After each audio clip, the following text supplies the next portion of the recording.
course, Miss Sash pa yan. Manila's Finest Top Model of the Year, 10,000 pesos in cash. Of course, also receive a sash. Manila's Finest Face of the Year will get to receive 15,000 pesos in cash and also a sash. Manila's Finest Sexy Body of the Year, 15,000 pesos in cash plus the sash. And of course, our grand winner will get to take home 30,000 pesos in cash.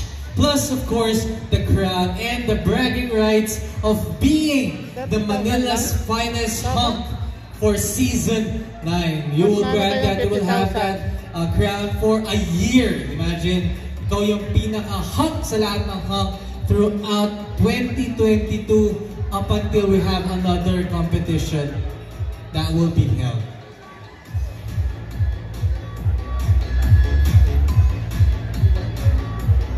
So kanina, kinamusta ko yung dito sa side na to, ayan si Ma'am Joy, si Ma'am Paris. I wasn't able to get the name of the last. Anong name niyo po, Ma'am? Belle? At si Belle. Ay, sakto si Belle. Isang linggo lang tayo din nagkita. Last week, Perena. Ay, mali. Perena. Ha? Tama ba? Perena. Lady of Red. Tama. Ano ngayon? Bardagul? Ano na? Sino? Anak mo niya sa business. Nasira yung buhay sa business? Ano? Magtitinda ka nung mayroong business. Dito ko yung pangalan ng business ng Ravioli. Bistro Ravioli, sabi. Bistro Ravioli? Ano pala Ravioli? Yung sa pasta? Di ba? Pakita naman natin. Tayo ka, makain na. Oh, ang taray, oh.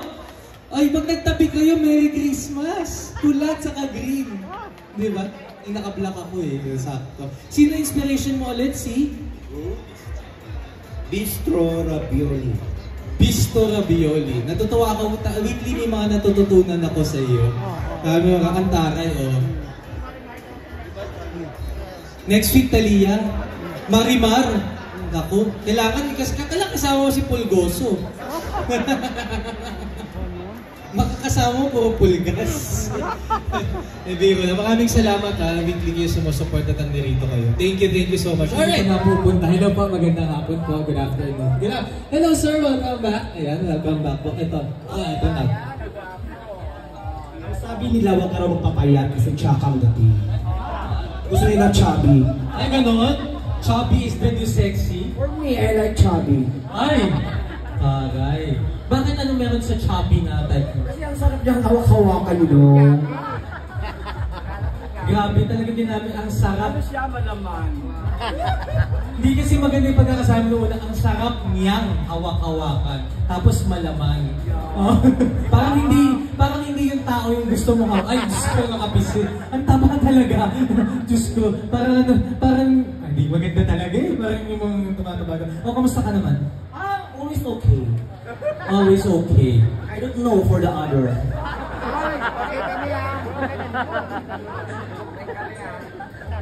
I speak only on behalf of myself. Wow! Tatanungin kita, baka naman sabihin mo, I invoke my right to self-incrimination. Ayan, sino yung bet mo? Yan. Hindi ko natanong to ngayong hapon ha. Maganda yung spills natin, tuloy-tuloy. Sino ang bet mo sa hapon na ito? Of course! 1, 2, 4, 5. 1, 2, 4, 5. Hindi naman sila chubby eh. Bakit type mo sila? Iba naman sila kasi Manila Fine Siyang to, diba? So kailangan ano siya, may abs, matangkad at saka guwapo lang sa lahat. Katulad mo. Wow! Maraming salamat po. Kaya, ito po para sa mga house natin ay pulso lamang ng mga manonood. Of course, malaking factor, 10% din po yan. Magpakita ang gilas kayo sa bangsa.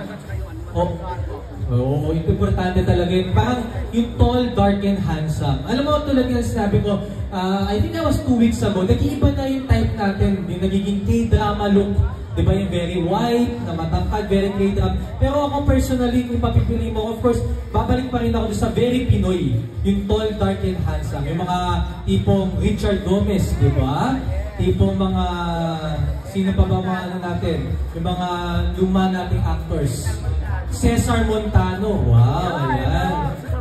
Si Dolphy! Ay, hindi. Piolo Pascual, yun, di ba? Iba na kasi yung Sam Hildy. Already, kahit ako, pinagpapawisan na. I'm pretty much sure yung mga audience members natin pinagpapawisan na. Nangangalay na sila, hawak na sa mga cellphones sila. Dito na po magagamit yung 50 megapixels, 200 megapixels sa mga camera. So without further ado, ladies and gentlemen, the most exciting part of our competition. Let's all welcome back our contenders, our hunks, this afternoon in their hot and sizzling swimwear.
Hi everyone. Feeling right now is actually different. The usual thing that I do, but anyway, I just want to thank you first for my manager here, who actually invited me here to join this Manila's Finest Songs. Anyway, guys, please follow me on Facebook. I have JR, this JR, and the same thing. Same goes with my IG, Instagram, JS for at the same time. So anyway, thank you so much again for having me here. I really appreciate it. Thank you so much for the fans. See you guys. Alright, very eloquent, mahusay, pwede rin possible future host. Alright, moving on, hunk number 2 pare, same question, you don't really have to speak in English, kung saan ka mas komportable, importante, makilala ka ng mga manonood natin. Okay, there you go. Good evening, I'm Gerald Pilbon from Dagupan, Pangasinan. Maraming salamat sa event nito dahil nakarating ako sa Manila. Sa Manila Hunk Finest. Salamat sa mainit na pagsalubong sa akin. Thank you po.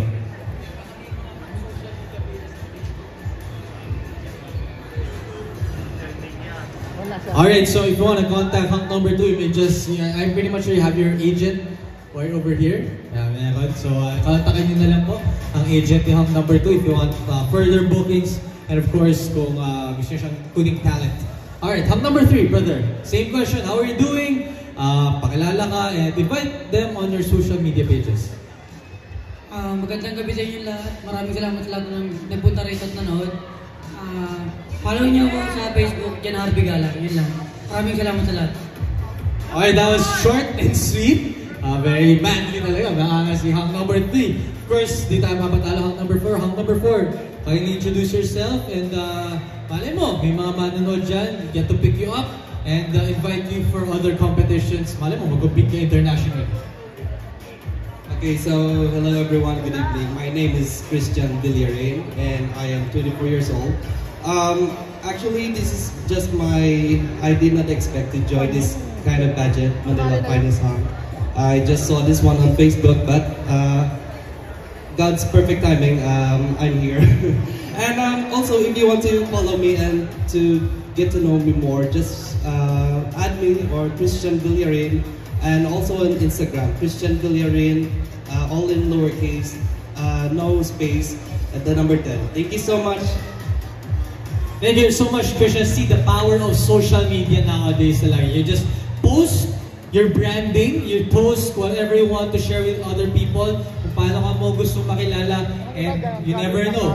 You never know, brother, isa sa inyo mag-move on na sa Grand Finals at baka isa sa inyong kinakausap ko ngayon would probably be the grand winner of Manila's Finest Hunk. Alright, moving forward, hunk number 5. Hi, good afternoon everyone. My name is Zandro Gomez. If you want to follow me, you can just follow me on Facebook, TikTok, Zandro Gomez. Zandro, it's a Z. And Twitter, and IG, ZandroGo1. Thank you. Alright, so if you guys want to follow Zandro Gomez, that's Zandro with a Z, with a Z, and the Zandro1 para sa IG page. Alright, thank you so much, brother. And last but not the least, of course, hunk number 6. Hi everyone, my name is Michael Sales. I'm 26. And my TikTok is Aldrich05 and my IG is Aldrich5. Thank you everyone. Alright, that's interesting. Aldrich05 with a 0 for the TikTok and Aldrich5 for the IG. Alright. Guys, the reason why I'm telling this is because the power of social media talaga nowadays are crazy. You can build your brand, you can build yourself through social media, and ang daming sumisikat, ang daming yumayaman, daming nakakatulong sa mga family members nila using social media. And you guys are so young, you guys can really take advantage of the advent of internet nowadays. So, without further ado, I'm pretty much sure, are we done tabulating? Not yet? Medyo mahirap ang tabulation sa araw na ito. Pinahihirapan nyo yung mga judges natin. Once again, for our hunks, of course, there will be some of you who gets to move on to the grand finals. Maybe all of you will get to move on to the grand finals.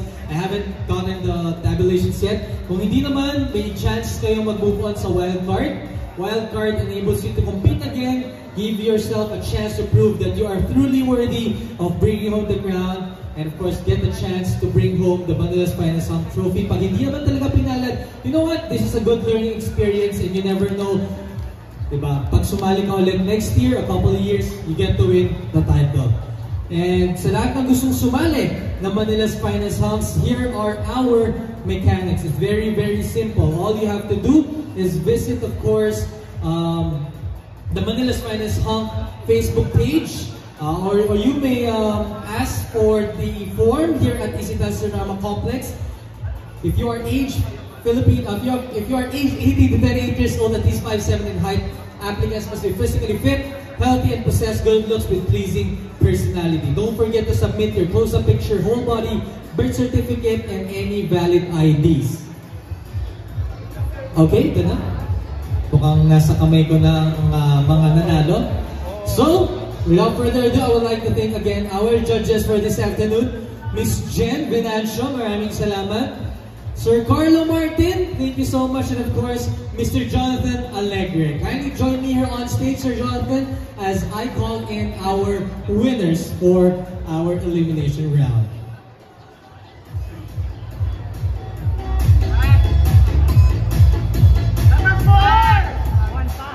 Alright, yung mga tatawagin ko po, you guys will get to move in straight to the grand finals. Sino sa palagay nyo ang unang pangalan na magbubuo sa grand finals? Hunk number? Sino? Hunk number? 5.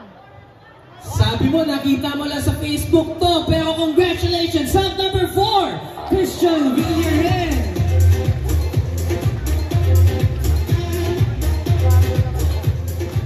Hindi mo talaga alam saan ka dadalhin ng tadhana.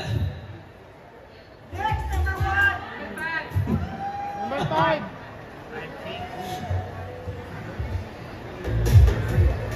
Gusto ko yung energy mo talaga eh. Linggo-linggo nandito ka eh. Sino? Sino? Sino? Sa palagay sa taas. Sino sa palagay mo? Doon sa taas. Aba, medyo na iba na sa taas. Tatawagin ko na. Congratulations to Hunk number 5, Sandro Gomez.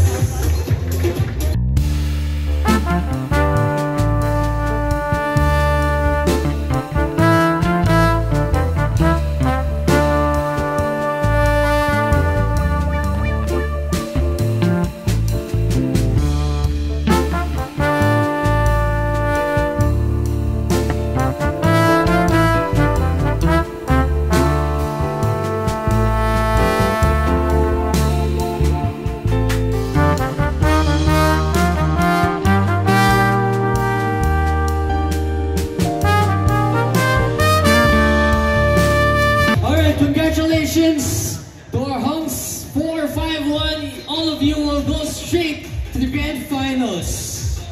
Once again, Christian Villarreal, Sandro Gomez, and Brandon Portalejo. Ang susunod kong tatawagin ng mga Hunks, you have to prove yourselves once again as we will get to see you on the wild card round. So, moving on to the wild card is Hunk number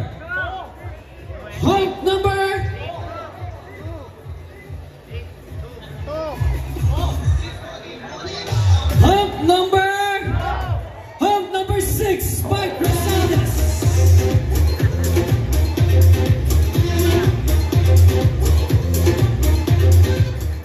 Joining Hunk number 6 is Hunk number 2, Gerald Erfilua. And joining Hunk number 2 is Hunk number 3, John Harvey Bala.